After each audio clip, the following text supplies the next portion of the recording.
greatest companies are the ones that, I don't know, come from within, from your core, from your subconscious self, where you believe that this is where the world is headed, and you can predict it to go there even before it gets there.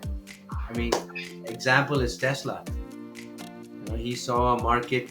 I mean, can you imagine if somebody came out and said, that I'm going to change the way we drive cars, a completely new car, and there will be these electric charging stations, and you're like, there's so much infrastructure already in place. You think that there was that it we will not it has no chance to succeed, but and he spent $50 million and didn't have a car. It doesn't matter. He kept going. You know, so the greatest companies come from like at least one person having a phenomenal vision and believing in it. Hi everyone, I'm your host Siddharth Aluwalia. Before we dive deep into this week's conversation, I would like to thank our sponsors, Prime Venture Partners. Prime is a high conviction, high support investor backing star teams with differentiated ideas. All partners at Prime work actively with the entrepreneurs post investment to accelerate building a great company. Prime focuses on building differentiating companies whose solutions are 10x better and are powered by technology and product. Prime is now investing from its fourth fund of $100 million and is often the first institutional investor in category creating tech startups such as MFind, MoneyTap, Wheelseye, HackerEarth. To know more about Prime, visit primevp.in. Today, I have with me Sabeer Bhatia, founder of Hotmail, which was acquired by Microsoft for 500 million. It was one of the largest technical acquisitions of that time. Sabeer has last year begun his entrepreneurial quest again with Showreel. Welcome, Sabeer, to the podcast. Thank you. Sabir, in this podcast, we love to discuss your entrepreneurial journey in the last 3 decades. So I believe, and the biggest contributor to Hotmail's success, along with the innovation that you built, was, the timing, being at the right place at the right time with a cutting edge technology for that time, right? How do entrepreneurs get a sense of timing in their life, because sometimes they are ahead, sometimes they are behind, right? Just the right timing at the in the right market. So that's a very difficult question, obviously, because it is a combination of where the technology is, how much it has evolved, and a little bit of gut instinct about what the future can be, coupled with luck, plain old luck. I've seen so many companies that were kind of ahead of their time, and 5 years later or 10 years later, not those companies but other companies that were doing exactly the same thing, just because bandwidth became more available, just blossomed and became massive companies that are in the billions of dollars. And sometimes it's even the market has to mature. uh, you know for example, I would not have predicted the growth of Flipkart and Amazon in India, because like every other naysayer, I also felt that the last mile delivery problem was a very difficult one in India, where you could not trust people with packages, and those things could get lost. But look how Flipkart and Amazon have solved that problem, and gone on to create multi-billion-dollar companies in India. So I think timing, the state of infrastructure, internet bandwidth, all these play a role in determining the success of a startup. Samir, let's say if we go back 25 years, right, when you built Hotmail, what was the premise that that led to acquisition? What were you building? What was the scale that was achieved? And was the technology ahead of a time when you were working on it? Yeah, at that time it was very simple. We solved a problem, and the problem was getting access to email from any browser in the whole world. What we did is made email available on the web, uh, and it was the early days of the internet. We had achieved, like, we had got about 10 million subscribers when the total size of the internet population was about maybe 30 or 40 million, and everything was just growing. The internet population, Hotmail growth, and that's where we were. And before Hotmail came, the internet was not on web. Basically, the email was the client was not on web. That's right. There was specific clients that, like, Outlook, and Eudora in those days. Netscape had its own Navigator client, which you used to access email. So you had to configure it to a particular server at the back end, and you download the email in that client. It was not web. It was not web based, and we really brought uh, email to the web, if you will. And you made it accessible across multiple browsers. Yeah, all browsers, any form of web, because it was HTML based. That's why we made it available on the web. And Sabir, it's very difficult for entrepreneurs to hold their nerve during acquisitions. I have been through that phase uh, multiple times, right? Three, four acquisition offers for me. They were much smaller.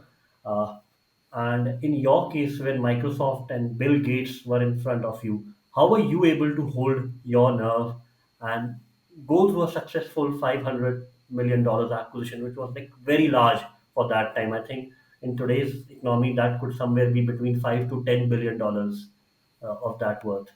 It's part of it is you have to believe in what you're doing. Uh, you have to believe that you have value, and there is a little bit of uh, understanding how high your the acquirer will go with their offer. So I think it's a combination of personal instinct, belief in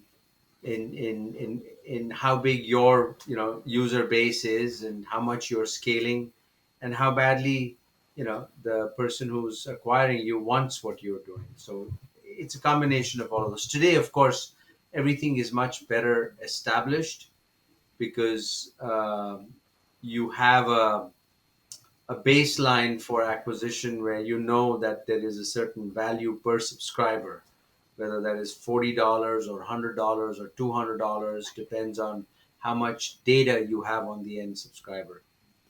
And at that time, did you had any plan B that if the acquisition didn't work out? Plan B was to continue growing the company the way it was, um, and to continue to add subscribers and go on our independent path. We were very fortunate that our investors, gave us, more funding so that we could last another 2 years, without having to worry about running out of capital, if you will. And you were the first free email client also, if I'm right. Yes, we were the first free web-based email service. There was Very another company called Juno that tried to provide full internet service and email and everything, but their costs were way too high, and they were not able to scale as much as we were. and you're also called the father of email uh, because you led the era where the Gmail could build on top of you, and today even people are very proud of their Hotmail addresses. Yeah, no, I should not be called the father of email, because email existed way back since 1968, 69. Uh, I think, yeah, but perhaps web-based email was our creation, and today pretty much the whole world uses email through the web. So, if I'm right, please help me correct. Uh, if you solve for access in the internet economy, you can create tremendous amounts of value. Is the statement correct? You can create tremendous amount of value if you build anything on the internet or on the mobile devices that is useful to a large section of the people. It doesn't matter what it is that you build, if it is whether it is search, or it is email, or it's chat, or it's like a Snapchat, whatever. As long as people find it useful, you have a user base. Once you've got a user base, monetization is not should not be the primary goal. Primary goal should be to find a large enough user base. And Sabi, how has your journey been? In the last 2.5 decades post the acquisition of Hotmail. It's been interesting, ups and downs. I've tried my hand at a few things. I've invested in a number of companies. I've seen some companies do very well. And what fascinates me is that the beauty of the internet is it's like a moving train. You can get on anytime, and no one, of course, when you want to get on to this moving train again, you have to be aware of what the state of art at that point in time is. And that's what I found with with, of course, Hotmail and now Showreel. At the end of the day, you've got to solve some problem. And first, the problem that we solved with Hotmail was ubiquitous access, to your personal email. And with Showreel, what I'm really saying is video is going to be the future of communication, and use of video for more socially, useful, I should say, purposes, rather than use of video for entertainment, which itself is a whole category, but that's been very well taken care of with the YouTubes and the TikToks of the world. You know. Sabir, can you tell us more about Showreel? When was the app launched? Which markets is it serving? And what's the primary use case that we are trying to solve to begin with? It's a one-to-many video conversation app, if you will, uh, and through conversations, you can get people's opinions on different things. Uh, it's obviously through conversations we help people build professional profiles of their own. We help people build uh, personal profiles of their own. And if people have startup ideas, we help people build a startup pitch. I mean, you've been an entrepreneur and you know that a startup pitch is critical and key to getting kind of funding so that your idea can, take wings. And um, for the pitch, the kind of questions that you need to answer are pretty much similar. Found the questions that venture capitalists ask you are very similar. Uh, and that's what the uh, that's what Showreel enables people to build profiles that are useful to other people, all, and express uh, their thought processes through video. Got it. And how did you figure out that this is the right problem to solve and you have since launched in India instead of US? Uh, this is the right market. India is the right market for Showreel to begin with. If you look at what the pandemic did, it rendered 1 billion people unemployed, and I think, given India's size, the largest percentage of the unemployed people happen to be in India, probably like 2 to 300 million. And it made sense that the problem is more acute over there. Luckily for us in the United States, um, the government came in with a massive stimulus package. So the unemployed people are also living on government, you know, uh, provided aid. So the pandemic hasn't hit people as badly over here as it has people in India. So it just made sense that, and India is also a very interesting market because it has more smartphones. It has, than the entire U.S. population. So the best bang for your buck to launch something of this sort is really India. And Sabir, you have been a technology innovator for the last 3 decades. Uh, what have been the biggest technology shifts that you have observed that created trillions of dollars of wealth during these, and some of which you are also part of as an investor or advisor? Yeah. So there are, obviously, the mobile devices has been huge. That has opened up uh, a market of a few billion, 4 or 5 billion smartphones around the world. Uh, then there is, the entire artificial intelligence driven set of companies that are changing, small basic decisions that humans make. They're all being now data driven, more intelligent and based on data.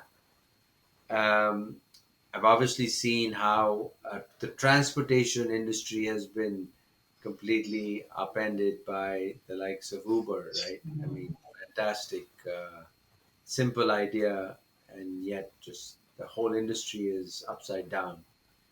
Um, and then there are obviously enormous uh, progress that is made in the underlying technologies for cloud based companies, whether it is moving massive amounts of data. I mean, the need for data is just expanding globally, and not every company can be a data company, so it has to fall back on some sort of a cloud to store all of its data rather than building data centers on their own. So it's just interesting ways of thinking about things. Then, of course, there's the whole electric car revolution. Pretty much every car company now is looking to go electric in the next 10 years, or if not sooner. And Tesla has shown that it's grown to be $1 trillion in market cap because it has more data than anybody else. So I think in all of this game, ultimately, the companies that will win are the ones that are going to be sitting on the most amount of data. And are you also looking at Web 3.0, uh, which can bring around massive amounts of value, adoption, and then wealth for entrepreneurs? Web 3.0 is just, I think, a faster, better version of Web 2.0. It's like 5G connectivity and very high speed data transfers. But essentially, it'll just make the experience of the end subscriber richer, which is all good. But I think there has to be some underlying problem that entrepreneurs need to find to solve. And if they can do that, then scale comes relatively easily, just given that there are 5 billion smartphones on the planet today. Sabir, you had a massive success at that point in time, and since then, has it been a pressure for you of external expectations or even internal expectations to create that kind of an outcome since Hotmail? So I don't look at my life as like pressure, but I love the journey of the first, It was a Cinderella story, the whole Hotmail journey. And so now it's for me, it's the journey that is more important than the outcome. You know, uh, so I am still looking for and part of the showreel experience has been I'm kind of in a way living that same journey again, in the very early phases, and that's what is interesting. It's not so much the outcome that I'm worried about, whatever the outcome may be, but the journey is very, very important and makes is very interesting to me. And Samir, if you have to go back in time, right, what were your biggest five key learnings if you have to summarize for entrepreneurs who are listening to a podcast from your Hotmail journey and post Hotmail journey? Okay, so number one is very important is find out what problem you're solving. If you don't have a problem, then you don't have a company. Make sure that you do enough tests and you instinctively know that the problem you're solving is a large enough problem for a lot of people. It's not a local problem, localized one company, two company problem, or one person, two-person problem. It's a problem that can make a difference to a billion people or so, or at least tens of millions, if not hundreds of millions of people. Three, very, very important, make sure you find the right team to work with. You have to have a team of individuals who believe in what they're doing. That is more important rather than a team of individuals who join you because they want to get rich. That's a recipe for disaster. uh, and what I have seen is great entrepreneurs have a long-term vision and they are patient. They are not there to make a quick dollar tomorrow or day after, or quickly.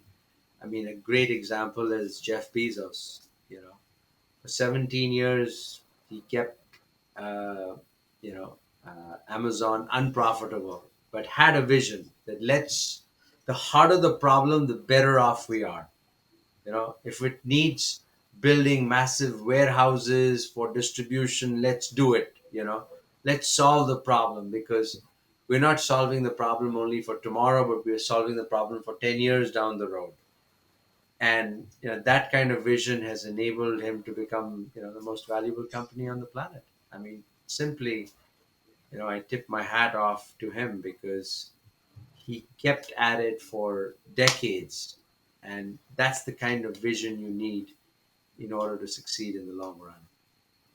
And Sabir, entrepreneurs just have one shot, right? They can take one bet. And coming back to the question of timing and being in the right market, but companies like Apple, Microsoft, Google, Facebook, they can take multiple bets. So, for example, they do multiple acquisitions and few of which work out, right? Uh, so, how can entrepreneur become better at choosing the right bet to take?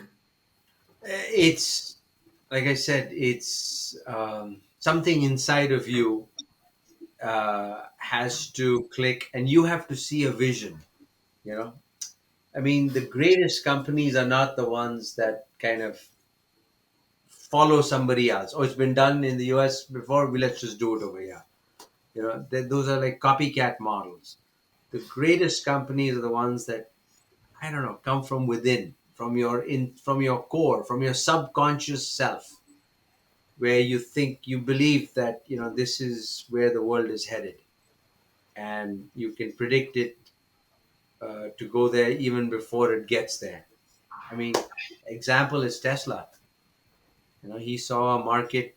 I mean, can you imagine if somebody came out and said, that I'm going to change the way we drive cars, a completely new car, and there will be these electric charging stations, and you're like, there's so much infrastructure already in place. You think that there was that it we will not kind of, it has no chance to succeed, but and he spent $50 million and didn't have a car. It doesn't matter. He kept going. You know, So the greatest companies come from like at least one person having a phenomenal vision and believing in it. And believing in it for a very long period of time. Yeah, People that's it. dismiss Elon Musk for a whole decade. Yeah, there you go. There you go. I mean, people have to be crazy. Only crazy entrepreneurs change the world.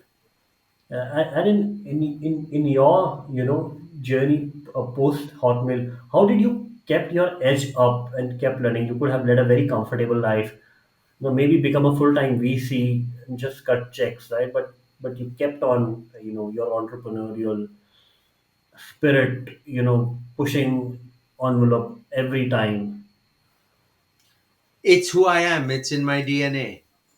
I didn't want to be a cushy, like exec, and who leads a kind of a retired life. I mean, no disrespect to them. They have wonderful lives. I just like the excitement of being challenged, the excitement of thinking about solutions and thinking about problems and going ahead and solving them. I mean, at the end of the day, we're more than just uh, success is more than just about living a life. It's also living a life that has touched other people's lives and positively left the world a better place. I mean, that's kind of the large vision.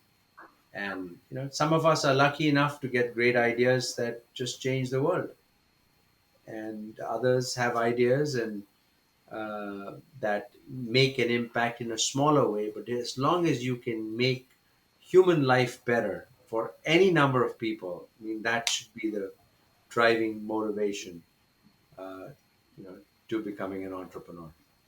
So, Sabir, as an entrepreneur, you would have also made some mistakes, right, during Hotmail and post Hotmail. If you could just reminisce, what are some of the mistakes, right, which could help other entrepreneurs?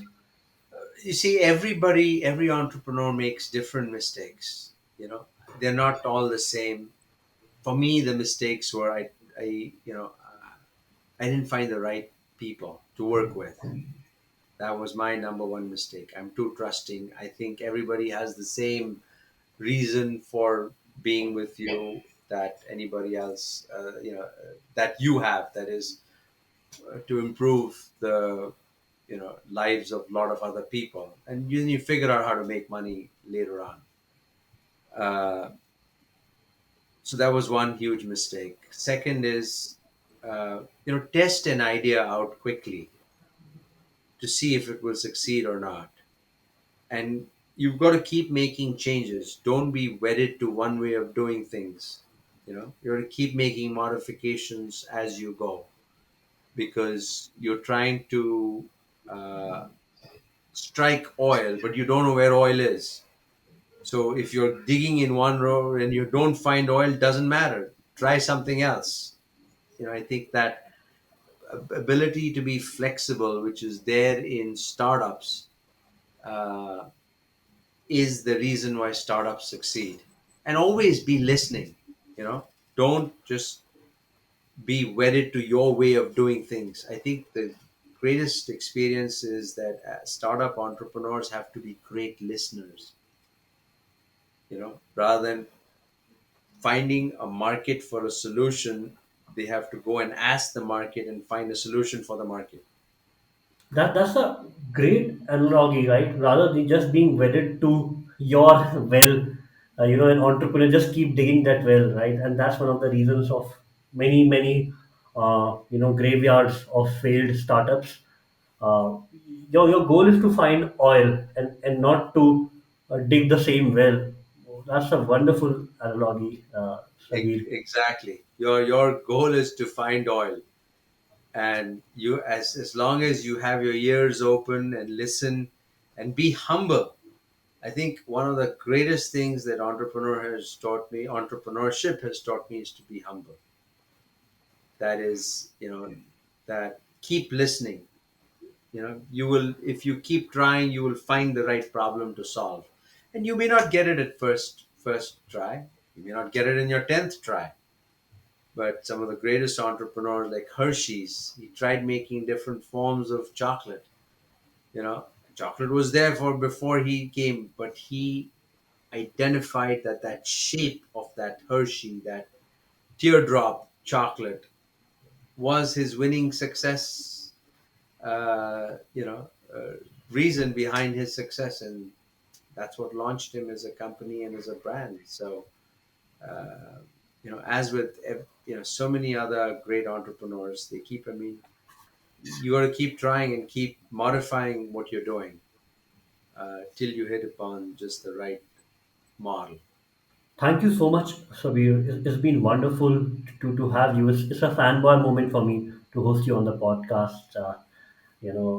I started my entrepreneurial journey, listening to your stories, reading about you on Wikipedia, right?